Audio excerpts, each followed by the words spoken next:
Thank you so much. That was a wonderful intro. So, welcome everybody to Pyrita Berlin once again. And before I get started with my talk, I would like to take you a moment back. So, I think most of us have been part of those hackathons during college, which are extremely chaotic, sleep deprived, and caffeine fueled.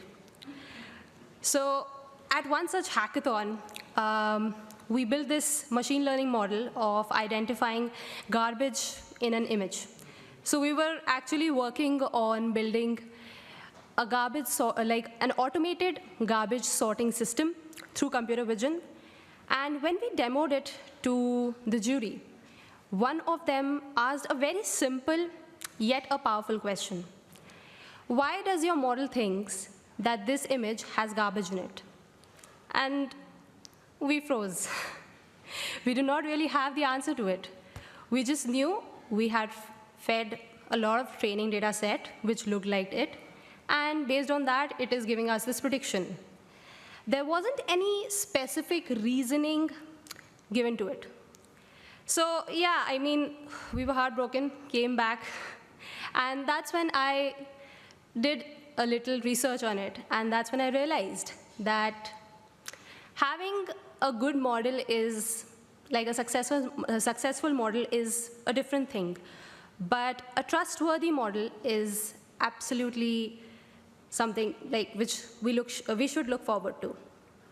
So here I am talking about it. What's really going on in your model, a Python guide to explainable AI. So hi everyone, I'm Yashasvi Mishra. I go by the name of Yashi, and as stated, I am a data engineer at Pure Storage. I have been a part of Python community since my college days, and since then it has literally grown from just another programming language to a language that I genuinely love, and I would love to thank the Python community for that. Apart from coding, I am very active in building inclusive spaces in tech, and through the communities like NumFocus, PyLadies India, and Women Tech Makers, I've had the honor to contribute in this area. So here's the agenda of our talk today. First, we'll be looking at why is there explainability, and what is XAI. After that, we'll be looking at the tools for explainability, and followed by it, we'll dive deeper into each of the explainability tools, that is SHAP, Lime, and Captum. And after that, we'll see the pitfalls that we should avoid while using these tools. And finally, we'll take a look at where exactly in the machine learning lifecycle does XAI fits. And we'll conclude on it that what we finally learned from the session. So without any further ado, let's get started. Why explainability? Now, according to the 2024 Gartner report, around 72% of organizations are very much concerned with explainability. They feel that it's going to help them in wider AI adoption. And this is not just nice to have. This tells us that something like a concept which was in research a few years ago is now finally going into production. And that's really well. Apart from adoption, we also see that there is real legal pressure here, because according to the EU AI Act and GDPR, they are posing legal obligations on model transparency, which involve applications on finance, healthcare, and HR operations. And this is, after looking at it, we should know that explainability is not just a policy. It is something that helps us to understand what is exactly happening in a model and makes it trustworthy for us. And here are few things that why it matters. First and foremost thing is obviously trust. It's very important for the stakeholders and the users of that particular model to understand, to have a sense of the prediction before they can completely rely on it. Then comes fairness. Obviously, if we are not sure like what a model does, there's a very high chance that we end up deploying a biased model. And finally, debugging. So through explainability, when we know that in which direction the model is focusing, and if at all it fails and we have to debug the model, it helps us to it gives us these particular areas in which we should be focusing on while we debug the model. And final is compliance. As we all know, in the regulated industries, companies are very much accountable for their decisions, be it a decision which is made based on a machine learning model prediction, which might not be correct. So, yeah. Before diving into code, let's see what exactly an explainable AI, like what does explainable AI formally means. XAI, short for explainable AI, is a collection of tools, frameworks, or techniques that help us to understand what is happening in a machine learning model. It basically helps us to visualize that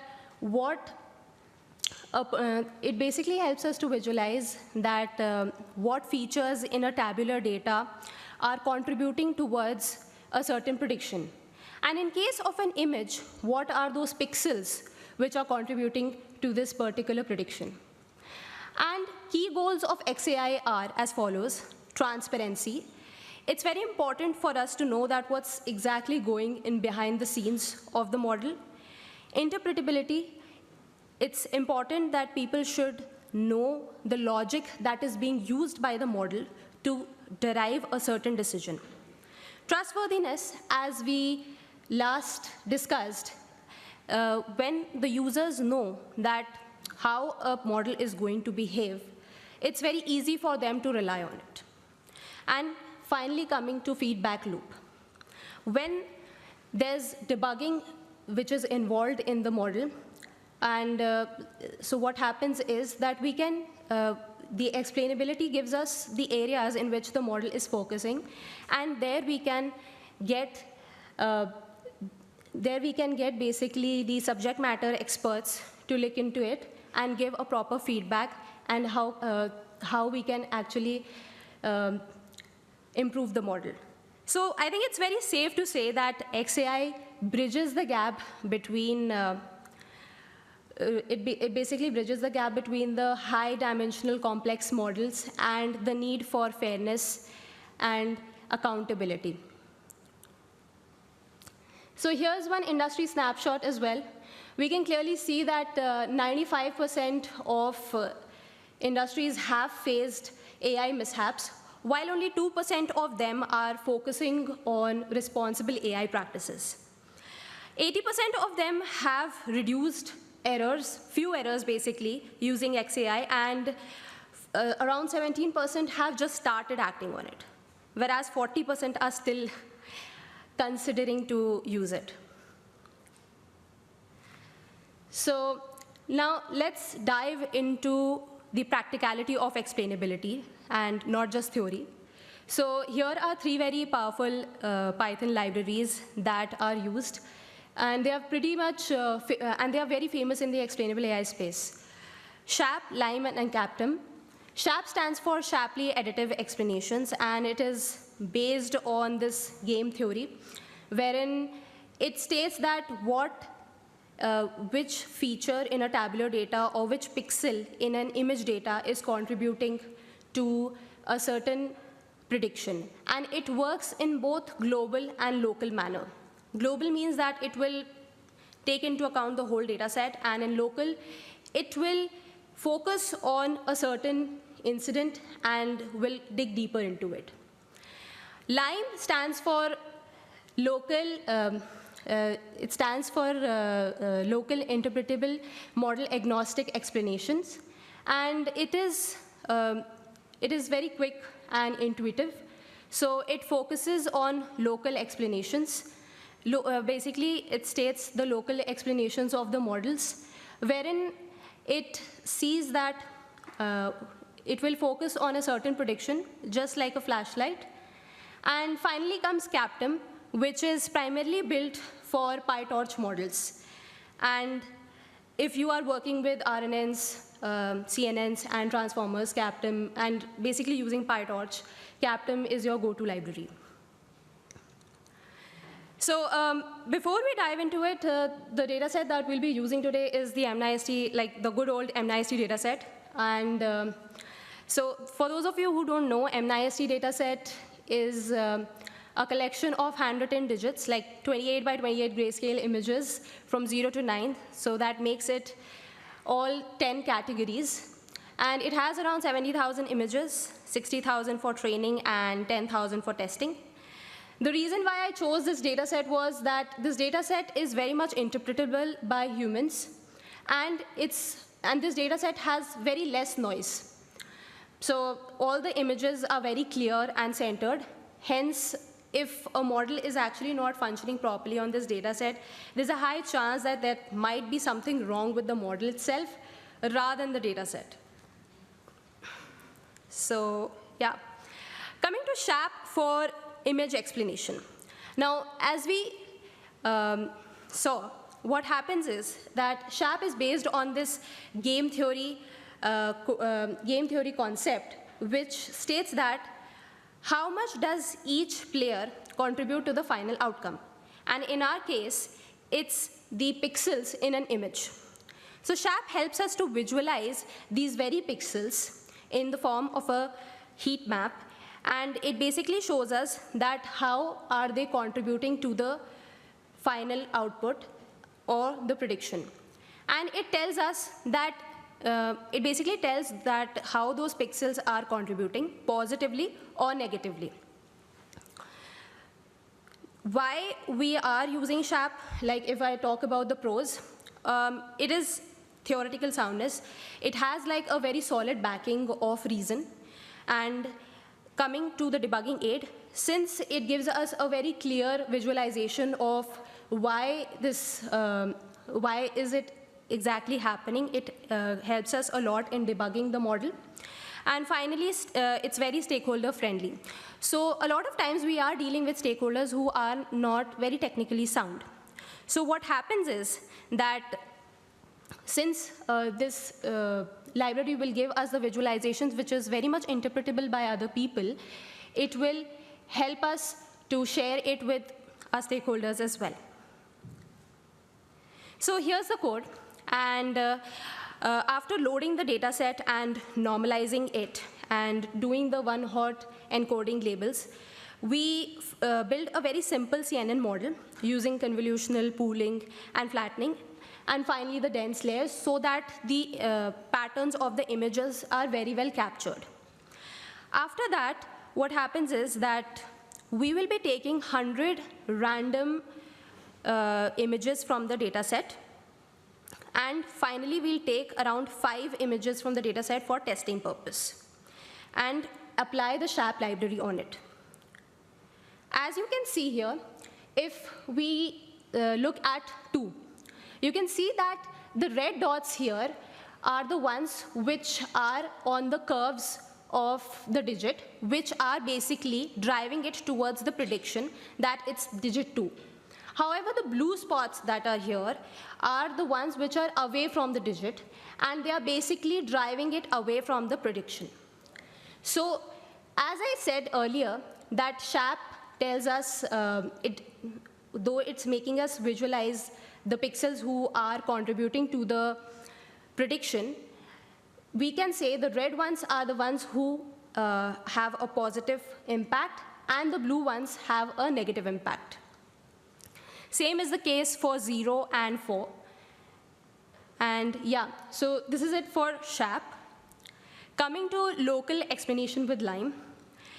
Now, Lime is a model which is basically, okay, so I have only 10 minutes left, so I'll just, try to explain it sooner. So now, Lime is, like I stated earlier, that Lime focuses on the particular, basically it is a local, it's got a local approach towards explainability. which means that it will not look at the complete data. It will look at a particular prediction, and it will question, okay, why was this prediction even made? So how it works? So what it will do is that it will change the data little, it will change the input data a little. What it will do in case of tabular data, it will change the values of the features. And in case of images, it will change the images a bit. It will hide certain parts of the image. After that, it will retrain the machine learning model on it and see how does the prediction of the model changes. And finally, it will train a simple explanation model, which is nothing but a simple regressor model on the insights that it has gathered, and then finally give us a heat map. And why are we even using LIME? So it's model agnostic, which means that it will work with any model. And as I stated, it has a local approach to explainability. So yeah, that is there. And again, since it has a visualization which is easier to explain to the non-technical folks that we might be building the model for. So yeah, that we come on the code for the LIME. The data processing for this was same as before we did for SHAP. Now here what happens is that LIME works on RGB data, and since we had grayscale images, we had to work on converting those images into RGB format and then use LIME on it. And after that, we will change it. Since our model, like the CNN model that we had pre-built was on grayscale only, after applying LIME on it, we have to change it back to the grayscale parts so that we can pass it through that model. So here's one heat map that is there. It is primarily for the digit 5. And what is happening here is that it is showcasing that what are the areas that a model is focusing to predict it as a 5-digit. Coming to our third technique, that is CAPTIM. Now CAPTIM is primarily built for PyTorch models. So and since it is so seamlessly integrated with PyTorch, it is very easy for people who are working with transformers or RNNs, specifically with PyTorch, to use it. It's like a go-to library for them. So CAPTIM gives us a lot of techniques, but the technique that we are going to focus on is the integrated gradients. Now, what happens, if we talk about the process on how CAPTIM works, it will input an image into the pre-trained CNN model, and it will use integrated gradients to compute the pixel level attributions. And this means it will basically ask the question, what will happen if I change the image from completely blank to a full image? How will the model react then? And then it will generate a heat map which will state that in what areas the model is focusing in the data to make the final prediction. Coming to why exactly is it useful, again, it's very helpful in debugging the model, and it helps us to compare the saliency with human expectations. And a good thing about CAPTIM is that it is very well utilized across the vision, text, and audio data. So here's the code for CAPTIM, and here's a very simple CNN model which is built. And after that, we'll load the data. And as we see that this model is trained thrice on this data set. And finally, we select a sample test set, and it's basically a single image. And it will basically predict on that. So yeah, I'll quickly show the heat map that was generated. We can see that it's the original image. And according to our attributions, this is the heat map that we are getting, which basically shows us exactly the pixels that one should focus on to predict the image. Pitfalls to avoid, this is something which is very important. What happens is that a lot of people think that explanations are absolute truth. What they forget about is that explanations tell us why a certain decision is being made, not that a model is wrong or right. They do not decide on that. And the second mistake is that relying only on one method. It is very much advisable to use 2 or 3 methods, like I demonstrated 3 methods here, so that you can validate it. And as in the third point it is stated, it is very well advisable to use multiple methods and the insights that you get from them, and you can basically validate them against each other to come on to a conclusion. And final thing, and the most important, after the explainability results that we get, it's very important to include the subject matter experts and the people who are very much well-versed with that particular data, so that they can give a feedback that one must focus on while debugging the model. Where XAI fits in. So we saw that what exactly XAI is, how to use XAI, and now the question comes, where does it exactly fit? So after the data preparation, model training, and evaluation, we can see that XAI builds a bridge between evaluation and deployment. So it's very safe to say that explainability is something that has helped us to understand, basically move forward beyond the accuracy metric and answer the question very well that why exactly a certain prediction is being made. It helps us in debugging and troubleshooting, basically understanding that it basically helps us to look at the underlying issues of overfitting and irrelevant features. It helps in compliance and ethics as well, as per the GDPR and the AI Act. And it helps us to very well answer the stakeholder questions as to their why and what.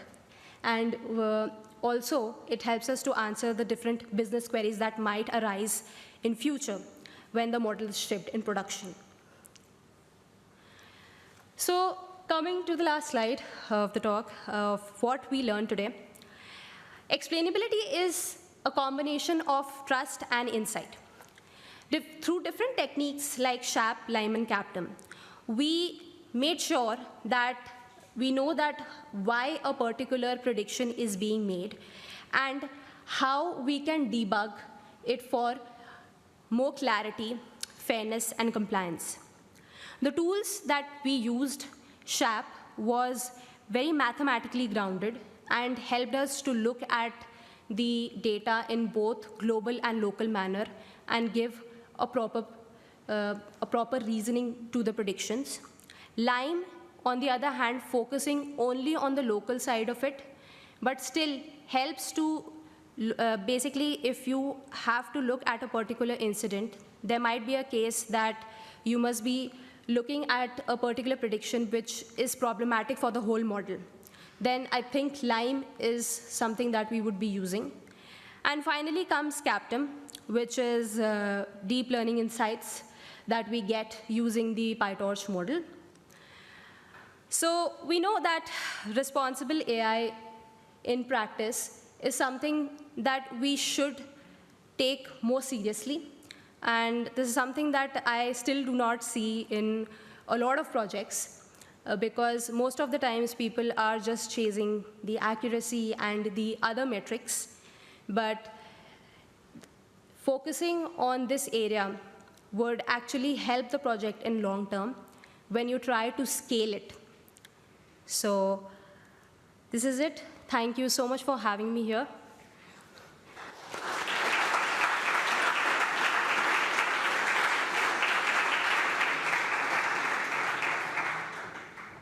Thank you, Yashi. Yeah, now we're getting to Q&A. I forgot to mention, right, when you have questions, best case, put them to the platform on videos.pydata-berlin.org. There are some questions already, and we will first go through them. If we still have time afterwards, we go to the audience.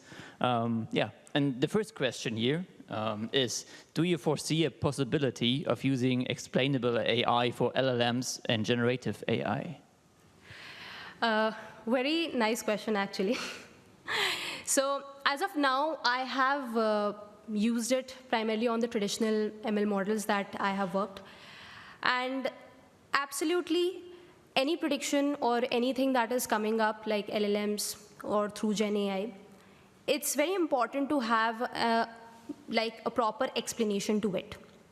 I know a lot of times the answer seems quite obvious, but in few, what would I say, basically, in few very complex situations wherein compliance would be there a lot of reasoning would be required.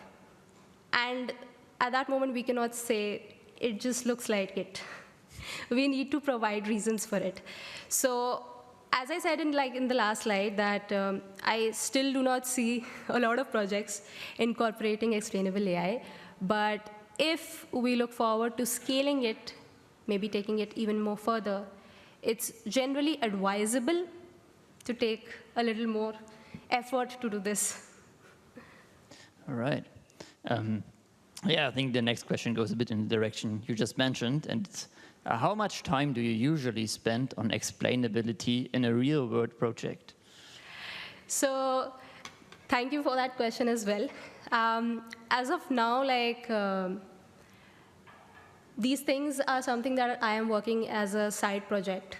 I am data engineer by profession, so currently not working on them in production, but whenever I do a side project wherein I am building an ML model and basically participating in hackathons or maybe mentoring people through communities, I generally advise them to take a little bit like an extra effort, and it's not a lot actually, if you think about it, because it's basically an additional help to us, because a lot of times what I've seen is that when I try to deploy the model, or when the model comes out of POC and it goes on real-world data, it fails terribly.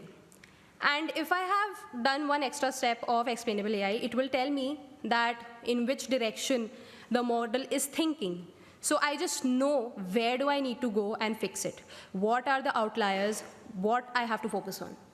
So I think it's like more of a help when debugging comes into picture. But yeah, like if it's something like very simple or like very obvious, I know a lot of people would not take the extra effort to do it. But yeah, I mean, if you're trying on some other data set, definitely go for it. All right. Thank you for that. There really are quite some questions in here. I think the next one has kind of been answered with the first one already. It's, okay. Can the tools you presented be used for capturing explainability of LLMs, or are there other tools out there? So yeah, obviously, like there are a lot of tools. Like just in case of CAPTM, I said that we'll be focusing only on integrated gradients, right?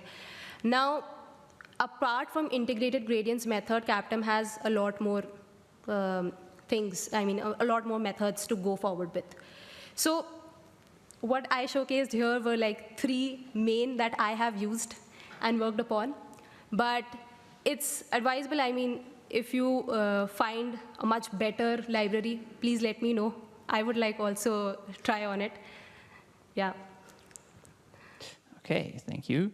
Okay, next question, a bit more detailed. In your example for SHAP, the 2 handwritten ones had no or very few pixels colored. Is there another way to visualize the decision, or will that outcome stay inexplainable? And how frequent are these unexplained predictions across the MNIST dataset?